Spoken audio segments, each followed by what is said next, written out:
informasi yang dikecualikan sesuai dengan ketentuan peraturan perundang-undangan tentang keterbukaan informasi publik. Hari ini kami terima aspirasi itu dan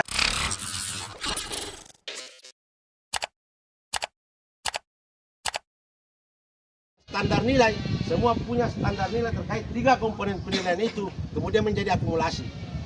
Jangan sampai kemudian Anda pertanyakan bahwa Fahrul ini mantan ketua, berarti pengalaman pemilunya jauh lebih bagus dari KPPS. Tetapi ingat, masih ada nilai lain terkait persoalan integritas, terkait persoalan kinerja, terkait persoalan loyalitas, dan itu adalah bagian penilaian kami, karena kami yang tahu, karena kami yang pernah menggunakan beliau, kami yang pernah pakai beliau dalam satu periode ketika menjadi ketua PPK.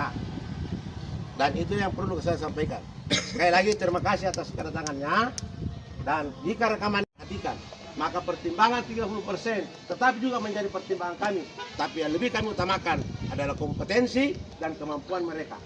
Persoalan tadi yang diangkat saudara Fahrul, nanti silakan dampingi saudara Fahrul meminta itu, kita akan kirimkan rekamannya. Tetapi bukan atas nama Anda yang kemudian akan meminta itu, karena tidak akan kami berikan sesuai dengan ketentuan prosedur dalam pemberian informasi yang dikecualikan, karena ini bagian dari dokumen dan rahasia negara.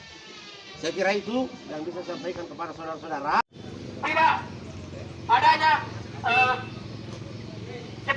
keterwakilan 30% perempuan. Ini jelas-jelas teman-teman bahwa undang-undang telah mengamanatkan bahwa setiap keadaan itu harus ada keterwakilan perempuan. Harus 30. Semestinya 30% keterwakilan perempuan. Makanya kita datang ke sini karena kita melihat bahwa keterwakilan perempuan di proses perekrutan PPK di Kabupaten Sinjai hanya 17% kawan-kawan. Artinya ketika hal ini kita biarkan, maka sampai kapan keadaan kabupaten kita, kota kita akan seperti ini? Tentunya kita ingin Sinjai ini akan lebih baik. Kita akan menghadapi proses pemilihan pilkada, proses pemilihan kepala daerah. Nah, tentunya ketika proses-proses itu tidak dilakukan secara baik, tentunya menjadi kekhawatiran kita. Jadi teman-teman, kita datang ke sini untuk meminta kepada KPU agar transparansi, agar proses pemilihan atau proses perekrutan daripada PPK itu dilakukan secara transparansi dan akuntabel. Karena kita melihat adanya beberapa keputusan-keputusan yang dilakukan oleh pihak KPU dalam keadaan terkonsolidasi PPK. Tapi pada hari ini tidak jelas adanya itu, karena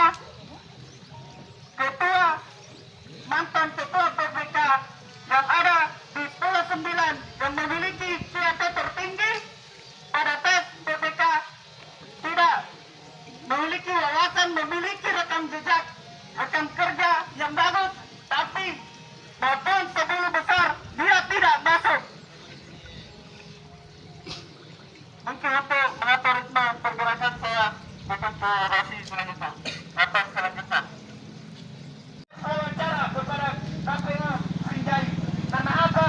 Dengan hasil penilaian tes wawancara itu kita dapat melihat bahwa memang orang-orang yang diwawancara itu sesuai dengan kapasitas mereka.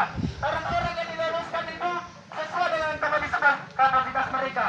Tidak hanya semerta-merta menggunakan hal-hal yang tidak sesuai dengan prinsip-prinsip demokrasi. Apalagi prinsip-prinsip yang dibangun oleh KPU itu sendiri, kawan-kawan. Bukan begitu, kawan-kawan? Hidup mahasiswa, hidup masyarakat Indonesia, hidup masyarakat Sinjai.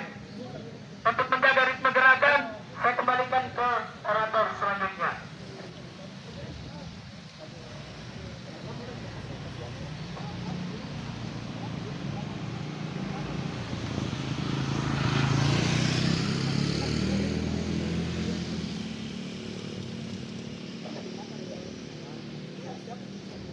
Assalamualaikum warahmatullahi wabarakatuh.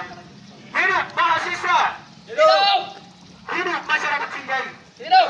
Oke teman-teman, hari ini kita turun ke jalan sebagai aliansi. Informasi yang dikecualikan sesuai dengan ketentuan peraturan perundang-undangan tentang keterbukaan informasi publik. Hari ini kami terima aspirasi itu dan kami terbuka dengan lebar. Kalaupun kemudian kami sudah membuka informasi itu terkait hasil siakba, memang Anda tidak akan bisa melihat, karena yang bisa melihat dan mengakses akun itu adalah masing-masing email pribadi sebagai peserta. Tetapi kalau Anda ingin terbuka, silakan berkoordinasi dengan semua calon peserta kemarin yang merasa dirugikan, silakan dampingi mereka bersurat ke kami. Tetapi secara kelembagaan, maka yang berhak untuk meminta informasi itu adalah mereka yang punya kaitan dengan informasi yang akan kami berikan. Sekalipun ketentuan melalui peraturan perundang-undangan nomor 4 tahun 2014 tentang PPID itu 14 hari, kita yakin dan percaya tidak perlu 14 hari. Begitu suratnya masuk bermohon untuk meminta akses data itu, maka akan kami berikan semua rekamannya juga. Tetapi ingat, ini dokumen negara yang tidak hari ini Anda minta, maka kami berikan seperti ibaratnya berdagang kacang. Itu tidak mungkin. KPU RI sendiri pun ketika meminta data itu, maka itu harus melalui mekanisme yang ada. Karena aturan mengatur seperti itu dan bukan serta-merta informasi itu kami sebarkan. Download Tribun X sekarang. Menghadirkan lokal menjadi Indonesia.